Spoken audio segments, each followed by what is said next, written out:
Alright, so let's talk about RC circuits. All an RC circuit is a circuit in which you have a resistor, some R, hooked up to a capacitor. See, that's it. And then you just plug this into a battery. A couple key things to note. The capacitance is equal to the charge stored on it over a potential difference. This is going to be very useful, and we're going to use this in our derivations from here on out. Now keep in mind that as a capacitor is charging, you are forcing charges to flow to one plate to another. Right? So what happens is initially, you would have some electric field going this way, your E0. As you set up these charges and you push them over to the side, you get some induced electric field, and this will keep happening.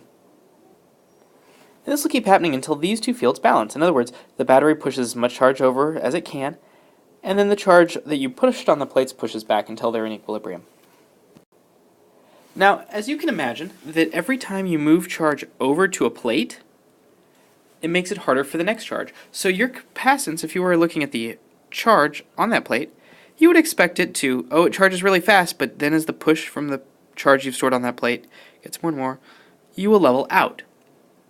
And that's exactly what you'll see. But let's define this.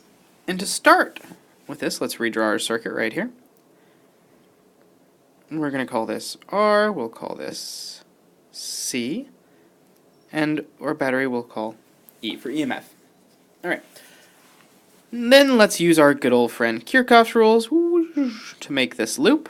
And we get the equation E going across the battery from minus to plus, minus whatever current we have flowing in there, times R, minus, well, let's see, voltage across that. If we remember that C equals Q over V, we get that V equals Q over C.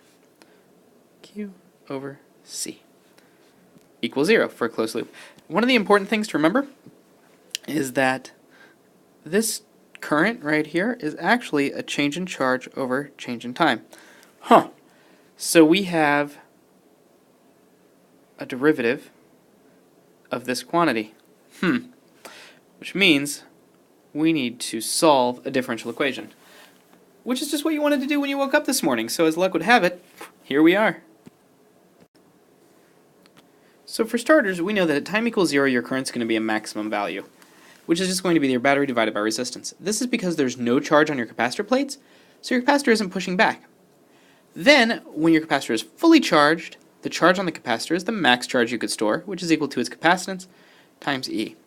So going back to that loop equation, we are going to get an expression for how the charge changes with time. So first let's divide everything by R. Then let's go ahead and move this term over to this side. So we'll get E over R minus Q over RC equals dQ over dt. Alright, that's good. Let's go ahead and put these two terms over here over a common denominator. So we'll get CE over RC minus Q equals dQ over dt. Okay. So I just rearranged this to put dq on the side. Let's go ahead and flip those terms around real quick. So we'll get dq over dt equals minus q minus ce over rc. Now we're going to do a fun little physics trick where we'll take this derivative and move it over here. So this just says a little piece of charge is changing with a little bit of time. Let's move that little bit of time over to the other side. And then you'll get dq equals minus q minus ce over rc dt. And wait, but we've got a dq on this side, and we've got a q over here. We need to move all the terms that deal with q over to this side. So let's go ahead and do that. Alright, so I'll move this term over to that side, so I get dq over q minus ce equals negative dt over RC. And now we can integrate this. So on the right-hand side, I just get negative t over RC. And on the left-hand side, I will get, what's this? So that looks like kind of like a 1 over x. If I let that be x, then integral of 1 over x is just natural log x. So I'll get natural log q minus ce. And what about the chain rule? Because this is an internal expression? Well, derivative of this is just 1. So that makes it pretty easy. But since this is an indefinite integral, I also have some integration constant. I'm just going to label this k as our integration constant. So now we got to figure out what k is. So in order to get a value, we need to use what we know. And we know at t equals 0, there's no charge on the capacitor plates. So that takes care of that q, and that takes care of that t. So we get that our constant k is equal to natural log negative ce with a minus sign.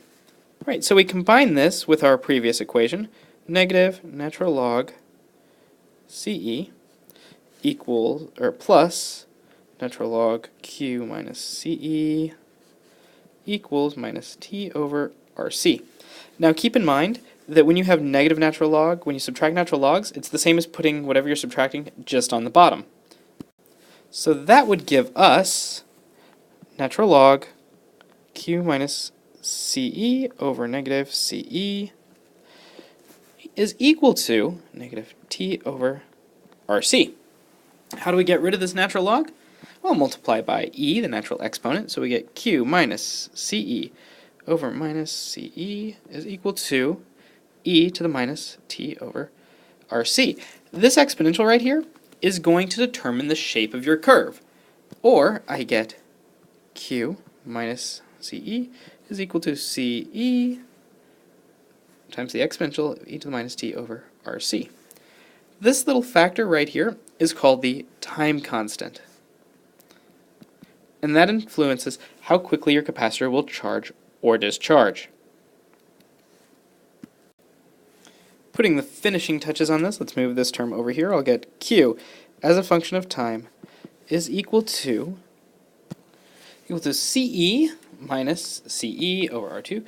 Keep in mind we can rewrite this as ce1 minus e to the minus tau over your time constant, rc, equals q as a function of time. And put that over here. And keep in mind that this ce, well, that's just your Qmax that you could store on the capacitor. That's your expression for Q. Let's look at current, and we know that current is the derivative of charge, so we'll differentiate this and get an expression for current. So when I differentiate this whole expression to get current, I have CE over here. When I differentiate the exponential, that brings this piece down over here, the negative t, or negative 1 over RC.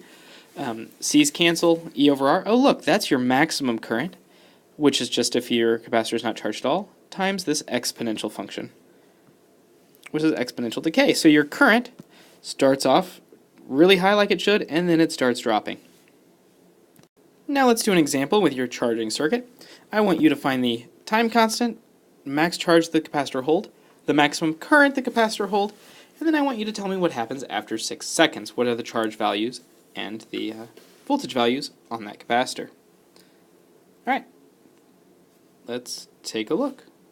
So to find my time constant, again, the time constant just shows the rate of charge or discharge. It's a factor of E, so it's 1 over 2.72 is roughly. It's about 67%, 62.5% of whatever you're discharging from.